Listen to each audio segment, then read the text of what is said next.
Hello and welcome to the Underhive. Today I want to talk some more about the new world changes we might see in the full release, particularly the weapons and combat. Just want to apologise because the stock footage in the background is the same as the previous video. I don't have an awful lot of footage that I wasn't streaming, in which I'm talking over, so I have to use this because I haven't got much else, otherwise I'd be taken from somebody else. So firstly, I want to take a look at the Great Axe. It's a weapon that I use quite a lot in the beta, and it's used quite commonly in PvP, mainly because of the active skills available to you, namely Charge to close distance, Reap to pull at effectively close distance, though not quite as long range, and Gravity Well, which is a potentially ranged option as a pull, but it pulls into the center of the gravity well rather than back to the player. You can also use it up close and benefit from it being a melee attack as well. As far as those skills, I wouldn't like to see them change too much because they are the character of the Great Axe. Unlike the Warhammer, which deals out very good damage as a strength scale weapon, it can be difficult to hit enemies with because of the long wind-ups for all of the attacks and abilities. The Great Axe doesn't suffer with that quite so much, given the range of the pull on Reap and the range of the distance moved on Charge. So you could see those reduced in the amount of damage that they do, and I wouldn't be against that overly. But if they're not touching the damage on those, perhaps we would see the length of the charge reduced, the length of the pull on Reap reduced as well. Another thing they could look at is just the overall damage of the weapon, and I want to talk a bit about the weapon scaling anyway in a bit, so I'll come back to that for the most part, but I do think just tweaking the damage numbers slightly on the Great Axe and the way it scales with strength could be beneficial, but that would offset one of the other points I'm going to make later, so I don't necessarily want to see that as an isolated change. The next weapon I want to talk about is the hatchet, another widely used weapon, though probably not quite as widely used as the Great Axe. Now the hatchet I don't see as much of a problem. I do think it's a fairly balanced weapon, but one of the big things with the hatchet that I've seen is that it is used as a secondary weapon when in PvP. Of course, there are a lot of people that use it as a main in the PvE, fair enough, you can use whatever you want PvE really, but in a PvP situation you're going to want to use what's effective, and quite often the strategy with the hatchet would be to use the Berserk skill, ideally with all the passives enabled. Of course you'll get those as you use it, and particularly the sticking points could be the healing that you get off the back of that. I'm not against the healing passive because you got potions, you might have a healer with you anyway. I don't think it's doing that much. But the thing that I believe is doing quite a lot is the inability to be staggered whilst in Berserk mode and attacking. Now I think they could just change the wording and the mechanic of that slightly to be you essentially cannot be staggered when you use an ability. So if you use the rush ability or charge, whatever it's called, that is quite hard to interrupt anyway given the speed you go in, but a good ranged player could, I suppose. But the flurry ability, again, it's a several hit combo. You can add an additional one at the end with a passive. I don't think there's anything wrong with that having grit when you're in Berserk mode or being unstaggerable when you're in Berserk mode. I think that's perfectly fine. Your opponent can dodge that. Once you're locked into that attack, you don't have that much ability. So a couple of dodges away, even in heavy armor, you're pretty safe there. But it is the ability of the hatchet user to then stand right in front of you and just spam mouse 1 attacks and not be bothered about stagger in the hope that they can out DPS you. The fact that they've had that heal, if say if you're both at 50% health, they pop the Berserk, they get the heal, and then they can look to outrush you with the DPS, with you being able to be staggered and the hatchet user not being able to. As I say, I think that's fine on the flurry, but I don't think it should be on the basic attacks. I think that would bring it in line with some of the other weapons there. Another weapon that I've seen a lot on the forums is the musket, rather. We've already spoken about the hatchet. Now, the musket is under a lot of fire for being weak. Now, one of the major points that I appreciate is considered in these arguments is that it is a hit scan weapon. So, in case you're not familiar with what that means, there's no projectile speed or drop as long as when you are hitting fire, you are on target with the enemy. That is a hit. You don't need to wait for the projectile to arrive like you would with the bow or the staves. So it makes it a phenomenal long-range weapon. And particularly if you group up, you've got 5 of you, 10 of you, 15 of you, all wielding muskets. If you're picking the same target out, you will nuke them down, particularly if you're using the powder burn ability, which will give damage over time as well. 1 or 2 of you using that just to make sure the damage does get in, and another few of you just going for the headshot to finish them off. If you're accurate, it's a very powerful weapon. But I think the misconception of it being weak is based on it being a jack-of-all-trades weapon, which it isn't. It's very good grouped, and it's very good at long range, but it isn't very good close range. Now, one of the requests I've seen there is asking for the standard mouse 1 not aiming, rather than to be a sort of hip-fire shot, to be a hit with the butt of the gun. I don't think that this should be comboed if they do introduce it. I think it should just be a singular hit, and then it has to reset, and then you can do another singular hit if you want to. I don't think this should have any knockback or stun or anything like that. Maybe a passive that has a little bit of knockback wouldn't be so bad. But nothing that includes a stagger, because it's not a melee weapon. I don't think it should have any of those advantages.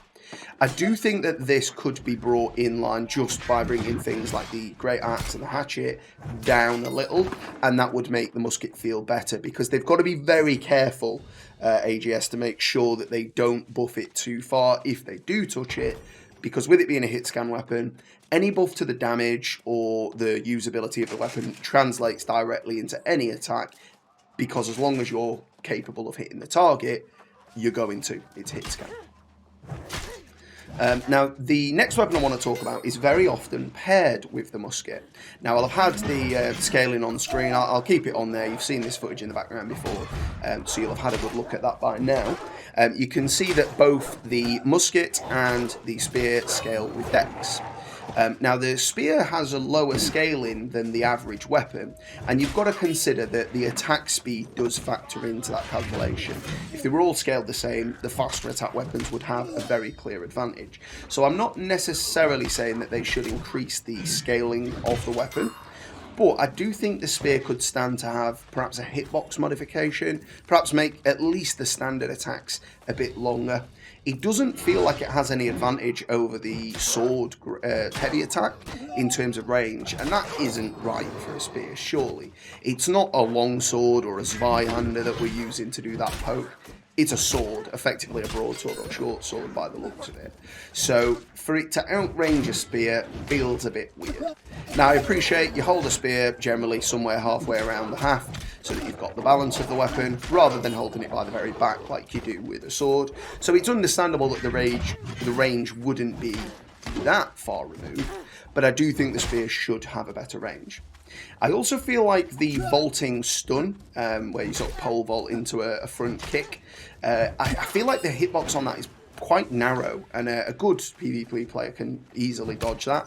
And in fairness, sometimes it's quite hard to hit the mobs with it. So I think they could perhaps extend that hitbox range a little bit, and also make it a bit more radial, so it's not a direct line. Now, there is a bit of radiality, if that's a word, to it, because I've used it in PvE situations where I have hit 2 mobs and one was slightly offset. But I think they could broaden it just slightly for the PvP application more so, just to make it a little bit more viable, not feel quite as weak. But again, you could make that even out just by reducing some of the others. So there's nothing to say they would need to change all of those weapons that I've mentioned. Bring in the higher quality weapons or higher power level weapons down a little bit would probably make the others feel a bit better anyway. The last weapon I want to talk about is the life staff. Now, there's been a lot of talk on the forums saying that the pre-beta, the alpha testing, the life staff, the healing quality of it was not as good, and it's been buffed for the beta. Now, we might see that revert. That's something that's being asked for. But for me, I don't think that the healing quality of the abilities is that bad, because if you're spending everything in focus, you are really pigeonholing yourself as a healer. Where I think it could do with a tweak is the DPS potential of the basic attack, whether light or charged. Because I feel like right now, and I'll come back to this in a minute, but right now, focus is one of the key skills that warrants investing in. whereas the other attributes don't give you quite as much of a scaled potential off the back of a singular point spent. I think if they tweaked the way that the basic attack works, so not necessarily tweaking the DPS or the weapon damage, which then is based on the healing abilities are based on the damage the weapon can do, 100% of it, etc. I think maybe if they made it so the basic attack deals 60% of the weapon damage rather than deals the weapon damage, or close to it at least, that would bring things more in line, and they wouldn't then have to change too much else, because it would mean that a group of healers aren't necessarily going to be able to come and out DPS a group of musketeers or a group of great axe users.